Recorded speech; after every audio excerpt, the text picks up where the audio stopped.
युवा तरंग तरंग तरंग तरंग युवा तरंग।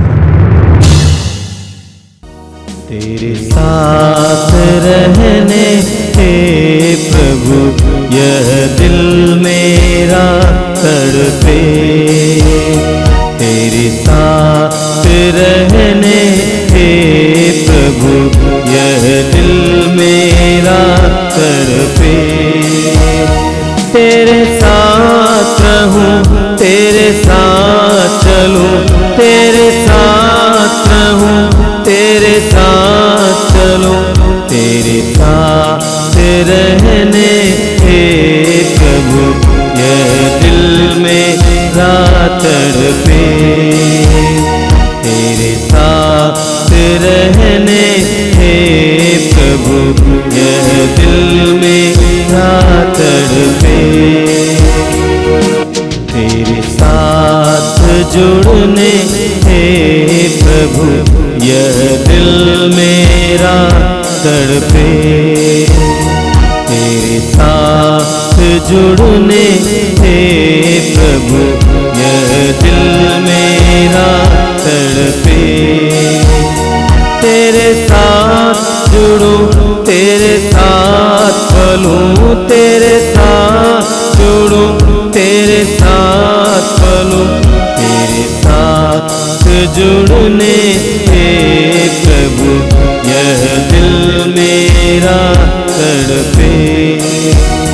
तेरे साथ जुड़ने हे प्रभु यह दिल मेरा तड़पे। सभी युवा भाई बहनों को जय यीशु।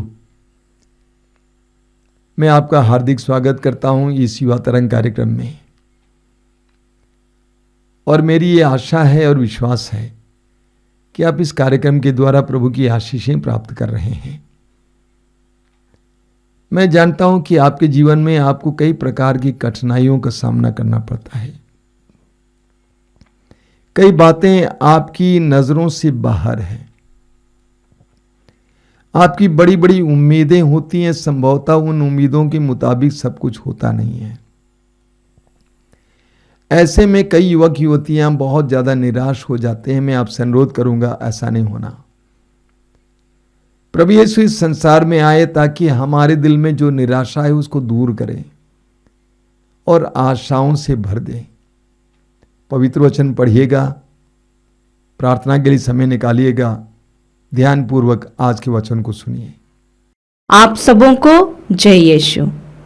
प्यारे मित्रों, मेरे भाई बहनों, आइए आज हम प्रभु के वचनों पर मनन चिंतन करें। आज हम विशेष रूप से प्रभु के वचन एवं मध्यस्थ प्रार्थना का ज्ञान प्राप्त करें।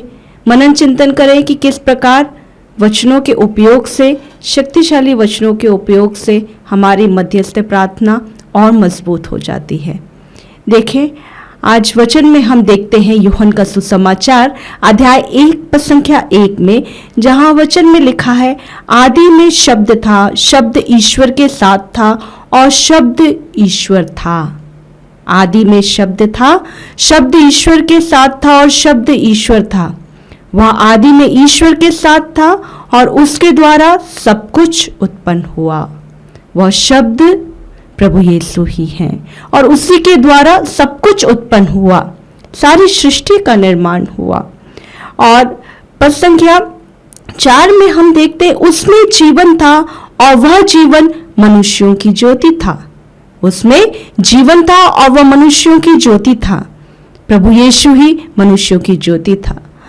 प्यारे भाई और बहनों, हम नबी ईसाया के वचन में भी हम पढ़ते हैं अध्याय 40 पद संख्या 8 में, घास सूख जाती है, फूल मुरझाता है, वचन सदा बना रहता है। ये वचन सदा बना रहता है क्योंकि ये वचन में जीवन है। जो वचन हम पढ़ते हैं उस वचन में ताकत है, जीवन है। प्यारे मित्रों, जब हम शब्द की ताकत और शक्ति समझना चाहें तो हम देखते हैं इब्रानियों के पत्र अध्याय 4 पद संख्या 12 में, जहां वचन हमें बताता है, क्योंकि ईश्वर का वचन जीवन, सशक्त और किसी भी दुधारी तलवार से तेज है। वह हमारी आत्मा के अंतरतम तक पहुंचता और हमारे मन के भावों तथा विचारों को प्रकट कर देता है। और ये शब्द में जीवन है और जो सदा बना रहता है, दुधारी तलवार से तेज है। जब हम इन वचनों को अपने जीवन में धारण करते हैं, जब हम इन वचनों को अपने जीवन में इस्तेमाल करते हैं, जब हम दुख में, निराशा में हैं, जब हम परेशानियों में हैं, यह दुधारी तलवार की तरह कार्य करता है और यह हमारे जीवन को और आसान बना देता है। विपत्ति के समय में, संकट के समय में हमें धैर्य, शक्ति, ऊर्जा प्रदान करता है और रोगों में रोग शांति प्रदान करता है। मत्ती रचित सुसमाचार अध्याय 4:4 में हम पाते हैं, जहां प्रभु यीशु का शैतान के साथ सामना होता है और शैतान प्रभु यीशु को प्रलोभन में डालना चाहता है, लेकिन प्रभु यीशु शैतान का सामना वचनों के माध्यम से करते हैं और वो कहते हैं, मनुष्य रोटी से नहीं जीता परंतु वह ईश्वर के मुख से निकलने वाले हर एक शब्द से जीता है। ईश्वर के मुख से निकलने वाले हर एक शब्द से जीता है। अर्थात इस वचन के बाद, प्रभु यीशु के कहने के बाद, वह शैतान वहां से भाग गया और प्रभु यीशु को प्रलोभन में नहीं डाल पाया। जब जब हम भी अपने जीवन में वचनों का इस्तेमाल करते हैं, हम प्रलोभनों से बच जाएंगे, हम शैतान के प्रपंच से बच जाएंगे, जिस प्रकार प्रभु यीशु ने अपने जीवन में इस्तेमाल किया और शैतान ने उन्हें परेशान नहीं कर पाए। श्रोत ग्रंथ अध्याय 119 पद संख्या 9 में वचन कहते, तेरी शिक्षा का पालन करने से ही नवयुवक निर्दोष आचरण कर सकता है। जब हम वचनों का पालन करते हैं, प्रभु की शिक्षा का पालन करते हैं, हम निर्दोष आचरण करते हैं। पद संख्या 11 में वचन कहता है, मैंने तेरी शिक्षा अपने हृदय में सुरक्षित रखी, जिससे मैं तेरे विरुद्ध पाप ना करूं, जिससे मैं तेरे विरुद्ध पाप ना करूं। और जब ये शिक्षा मेरे हृदय में संचित रहेगी, मेरे अंग अंग में संचित रहेगी, मेरे मन, विचारों में, आचरण में संचित रहेगी, किस पाप में हम गिरेंगे? बिल्कुल नहीं, क्योंकि जब प्रभु के वचन हमारे जीवन में है, जीवन में निहित है, संचित है, हम पाप में कतई नहीं गिरेंगे। Hallelujah, hallelujah, hallelujah. और श्रोत ग्रंथ अध्याय 19 पद संख्या 10 में हम वचन पाते हैं, प्रभु की वाणी परिशुद्ध है, वह अनंत काल तक बनी रहती है। प्रभु की वाणी परिशुद्ध और अनंत काल तक बने रहने वाली। पद संख्या 11 में वचन कहता है, वे सोने से भी अधिक वांछनीय, परिष्कृत सोने से भी अधिक वांछनीय, वे मधु से अधिक मधुर, छत्ते से टपकने वाली मधु से अधिक मधुर। जब हम इन वचनों का दैनिक जीवन में उपयोग करते हैं, सचमुच में ये मधुर वाणी है और जब ये मधुर वाणी हमारे जीवन में संचित है, हमारे जीवन को भी अत्यंत मधुर और मीठा बनाती है जैसे मधु, और हमें बहुतायत रूप में आशीर्वाद प्रदान करती है। जैसे इस वचन में हम पढ़ते हैं, अत्यंत मधुर, हमारे जीवन को भी मधुरता से भर देता है ये वचन। श्रोत ग्रंथ में अध्याय 1 में हम पढ़ते हैं, जो प्रभु का नियम हृदय से चाहता है वह दिन रात उसका मनन करते हैं। वह उस वृक्ष के सदृश है जो जल स्रोत के पास लगाया गया है, जो समय पर फल देता है और जिसके पत्ते मुरझाते नहीं हैं। वह मनुष्य जो कुछ भी करता है सफल होता है। हालेलुया। जब हम वचनों का, नियमों का पालन करते हैं, प्रभु के संग रहते हैं, प्रभु हमारे साथ रहते हैं, हम जो कुछ करते हैं हम सफल होते हैं। हम हमारे संकट में, विपत्ति में मुरझाते नहीं, लेकिन प्रभु की संगति में, प्रभु के वचनों में फलते फूलते नजर आते हैं। हमारा जो कुछ कार्य है वो सफल होता है। हम जहां जाते हैं हम सफल होते हैं। Hallelujah, hallelujah. और जब हम इन वचनों को दावा से, विश्वास के साथ हम दोहराते हैं, यह प्रार्थना पूरा होता है। और हम देखते हैं नबी यशायाह का वचन में अध्याय 55 पद संख्या 10 में, जहां लिखा है, जिस तरह पानी और बर्फ आकाश से उतरकर भूमि सींचे बिना उसे उपजाऊ बनाए और हरियाली से ढके बिना वहां नहीं लौटते, जिससे भूमि बीज बोने वाले को बीज और खाने वाले को अनाज दे सके, उसी तरह मेरी वाणी मेरे मुख से निकलकर व्यर्थ ही मेरे पास नहीं लौटती। मैं जो चाहता वह उसे कर देती और मेरा उद्देश्य पूरा करने के बाद ही वह मेरे पास लौटती है। अर्थात पूरा उद्देश्य करने के बाद, अर्थात हमें आशीर्वाद दिलाने के बाद ही लौटती है। जब हम विश्वास से प्रार्थना करते हैं, मन में एकाग्र होकर के, प्रभु से जुड़ करके, उस विश्वास से इन वचनों को दावा करते हुए प्रार्थना करते हैं, ये हमें आशीषित करती है, क्योंकि इन वचनों में जीवन है, इन वचनों में ताकत है, और ये वचन स्वयं प्रभु यीशु हैं। Hallelujah, hallelujah. इसलिए प्यारे मित्रों, प्यारे भाइयों बहनों, जब हम इन वचनों को दावा करते हुए प्रार्थना करते हैं, जब बड़ी बड़ी आध्यात्मिक साधनाओं में हम जाते हैं, प्रार्थना करते हैं, ताली बजाते हैं, वचनों को पुकारते हैं, बार बार दोहराते हैं, वचन साधनाओं में, आत्मिक साधनाओं में, एकांत की भक्तिमय प्रार्थना में हमारे साथ प्रभु यीशु आशीर्वाद प्रदान करते हैं, हमें चंगाई प्रदान करते हैं, हमें छुटकारा प्रदान करते हैं, बड़ी बड़ी बीमारियों से हमें छुटकारा प्रदान करते हैं, बड़ी बड़ी समस्याओं का समाधान हो जाता है, क्योंकि वह वचन में जीवन है, वो वचन में ताकत है, और वचन स्वयं प्रभु यीशु है। Hallelujah, hallelujah. अब सवाल यह उठता है कि हम हमारी प्रार्थनाओं को और कैसे मजबूत बनाएं। मैंने शुरुआत में ही कहा, हमारी प्रार्थनाओं को, मध्यस्थ प्रार्थनाओं को जब हम प्रभु के पास उठाते हैं और मजबूती प्रदान करना है, हम हमारी प्रार्थनाओं में वचनों का प्रयोग करें, वचनों का प्रयोग करें, वचन के साथ प्रार्थना करें, हमारी प्रार्थनाएं प्रभु को प्रिय होंगी।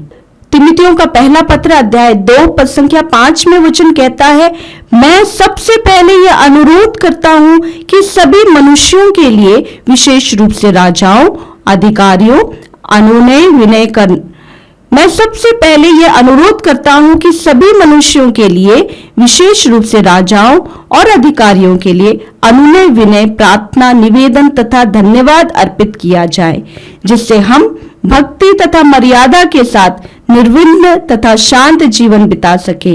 यह उचित भी है और हमारे मुक्तिदाता ईश्वर को प्रिय भी, क्योंकि वह चाहता है कि सभी मनुष्य मुक्ति प्राप्त करे, वह चाहता है सभी अधिकारी मुक्ति प्राप्त करे, सबको प्रभु की कृपा प्राप्त हो और सबों को ईश्वर का आशीर्वाद प्राप्त हो। Hallelujah, hallelujah, hallelujah. इसलिए हमें सभी लोगों के लिए प्रार्थना करना है, और हम देखते हैं, हमें बाइबल भी सिखाती है, जैसे हम मत्ती रचित सुसमाचार में अध्याय 8 पद संख्या 7 में देखते हैं, जहां शतपति का नौकर लकवा से ग्रसित हो जाता है, रोगग्रस्त हो जाता है, बीमार हो जाता है, और वो चाहता है कि प्रभु उससे आशीर्वाद दे और वह प्रभु का चंगाई प्राप्त करे। और प्यारे मित्रों, हम देखते हैं प्रभु यीशु ने शतपति से कहा, तुम्हारा नौकर चंगा हो जाएगा। और शतपति का यह विश्वास, जब शतपति ने कहा, आप एक ही शब्द कह दीजिए और मेरा नौकर चंगा हो जाएगा, और प्रभु यीशु ने उसके विश्वास को देखते हुए उसके नौकर को चंगा किया। देखिए, हमारी प्रार्थना, हमारी मध्यस्थ प्रार्थना के फलस्वरूप बहुत सारे लोग आशीर्वाद प्राप्त कर सकते हैं। आप स्वयं अपने घरों में मध्यस्थ प्रार्थना कर सकते हैं, आप स्वयं अपने पड़ोस के लिए मध्यस्थ प्रार्थना कर सकते हैं, आपके प्रियजनों के लिए मध्यस्थ प्रार्थना कर सकते हैं। जब आप वचनों को लेते हुए प्रार्थना करते हैं, प्रभु आपकी प्रार्थनाओं को जल्द उत्तर देगा। Hallelujah, hallelujah. और हम देखते हैं मध्यस्थ प्रार्थना का सुंदर उदाहरण एस्तर के ग्रंथ में, जब हम अपने लोगों के दुख को समझते हुए, विलाप करते हुए, त्याग तपस्या करते हुए हम प्रार्थना करते हैं, प्रभु हमारी प्रार्थनाओं को उत्तर देते हैं। हम देखते हैं एस्तर के ग्रंथ में रानी एस्तर भी अपने लोगों के लिए रोती है, विलाप करती है, उपवास करती है, त्याग तपस्या करती है। 3 दिन 3 रात उपवास प्रार्थना के साथ रानी एस्तर ने पूरी यहूदी जाति के लिए प्रार्थना की, और फलस्वरूप ईश्वर ने उन्हें आशीर्वाद दिया और उस संकट से बचाया, मृत्यु दंड से बचाया। साथ ही साथ हम देखते हैं निर्गमन ग्रंथ अध्याय 17 पद संख्या 8 में, जहां पर इजरायलियों को अमलेकियों से लड़ाई करनी थी, और मूसा, हारून और हूर पर्वत पर जाते हैं इजरायलियों के लिए प्रार्थना करने के लिए। और हम देखते हैं किस प्रकार मूसा हाथ उठा करके इजरायलियों के लिए प्रार्थना करते हैं। जब जब मूसा के हाथ ऊपर उठते हैं ईश्वर के ओर, इजरायली सेना विजय प्राप्त करती है। लेकिन जैसे मूसा थक जाते हैं, हाथ नीचे होते हैं, इस्राएली सेना हारने लगती है। तब हारून और हूर ने उसके हाथों को पकड़कर सपोर्ट दिया और इस प्रकार मूसा हाथ ऊंचा उठाते हुए प्रभु से प्रार्थना करने लगे। फलस्वरूप अमालेकियों पर इस्राएलियों को विजय मिली और इस्राएलियों को ईश्वर ने जिताया। तो जब हम प्रार्थना करते हैं, हाथ उठा करके प्रार्थना करें, प्रभु के सामने उपवास प्रार्थना करें, जैसे एस्तर ने किया, वचन लेकर के प्रार्थना करें, प्रभु यीशु से दावा करें, प्रभु आपकी प्रार्थनाओं को सुनेंगे, उत्तर देंगे। आज से लगभग 2-3 वर्ष पूर्व हमारे सेंटर में एक प्रार्थना का रिक्वेस्ट आया। रिक्वेस्ट में यह था कि एक बेटी, 10वीं क्लास की बेटी घर छोड़ करके कहीं चली गई, लेकिन मालूम नहीं कहाँ गई। और इस प्रकार माँ जो घर में अन्य बच्चों के साथ अकेले रहती थी, पति दूसरी जगह पे रहता था, उस समय उसको समझ में नहीं आ रहा है कि माँ क्या करे। हम सब मिल करके एक साथ प्रार्थना किए, कुछ प्रार्थनाओं को उन्हें प्रदान किया, वचनों को दिया। हम सब वचनों को दावा करते हुए उस बेटी के लिए प्रार्थना किए। 1 सप्ताह के अंदर वह बेटी घर लौट आई। जब हम रोते हैं, विलाप करते हैं, उपवास करते हैं, हृदय खोल करके प्रार्थना करते हैं, प्रभु से वचन को लेकर के दावा करते हैं, क्योंकि ये वचन में जीवन है, सशक्त है और ये हमारी प्रार्थनाओं को प्रभु तक पहुंचाती है और उत्तर लेकर के हमें आशीषित करती है। प्यारे मित्रों, हम डरे नहीं, हम घबराए नहीं। हमारे जीवन में इन पवित्र वचनों को ग्रहण करिए, हमारे जीवन में इन पवित्र वचनों को ले ले। जब हम चलते हैं, उठते हैं, बैठते हैं, कार्य करते हैं, इन वचनों को दोहराएं। आप अपने जीवन में बहुत सारी आशीषों को प्राप्त करेंगे। आपके बहुत सारे काम इतने आसान हो जाएंगे कि आपको समझ में नहीं आएगा कि यह कैसे हुआ। प्रभु आपको आशीर्वाद प्रदान करेंगे। आइए मित्रों, अपने जीवन में प्रभु के सुंदर वचनों को उपयोग करें, प्रभु के सुंदर वचनों को अपने जीवन में ले ले और प्रार्थना में आगे बढ़े। लोगों के लिए प्रार्थना करें, लोगों के उद्देश्यों के लिए प्रार्थना करें, अपने देश के लिए प्रार्थना करें। आइए मित्रों, हम सब प्रार्थना में जुड़े। आइए हम प्रार्थना करें। दयालु पिता, हम तुझे धन्यवाद देते हैं मेरे इन छोटे भाई बहनों के लिए, इन बेटे बेटियों के लिए। प्रभु, मैं इस समय विशेष प्रार्थना करता हूं, उनके जीवन में जब कठिनाइयों का सामना करना होता है, विशेष करके विफलताओं का सामना करना होता है, उन सारे क्षणों में उनको ताकत देना, शक्ति देना, उनकी निराशा को आशा में बदल देना। पिता, तेरे पुत्र क्रूस पर लटकते समय भी निराश नहीं हुआ, अपनी आशा को बनाए रखा, सबको क्षमा कर पाया, अपनी जिम्मेदारी को निभा पाया। हे पिता, मेरे इन छोटे भाई बहनों को भी हिम्मत देना, धैर्य देना, ताकि जीवन की हर परिस्थिति को वे सामना कर सके। सिर झुकाइए। सर्वशक्तिमान परमेश्वर, पिता, पुत्र और पवित्र आत्मा आप लोगों को आशीर्वाद प्रदान करें। आमीन। जयसु। तेरा दास बनने हे प्रभु, यह दिल मेरा तड़पे। तेरा दास बनने हे प्रभु, यह दिल मेरा तड़पे। तेरा दास बनूं, तेरा काम करूं, तेरा दास बनूं, तेरा काम करूं। तेरा दास बनने हे प्रभु, यह दिल मेरा तड़पे। तेरा दास बनने हे प्रभु, यह दिल मेरा तड़पे। तेरी बात सुनने हे प्रभु, यह दिल मेरा तड़पे। तेरी बात सुनने हे प्रभु, यह दिल मेरा तड़पे। तेरी बात सुनो, तुझे ना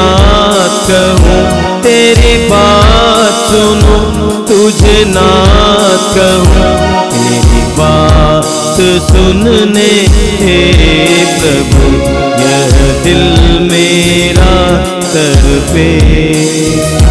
तेरे साथ रहने हे प्रभु यह दिल मेरा तड़पे, यह दिल मेरा तड़पे।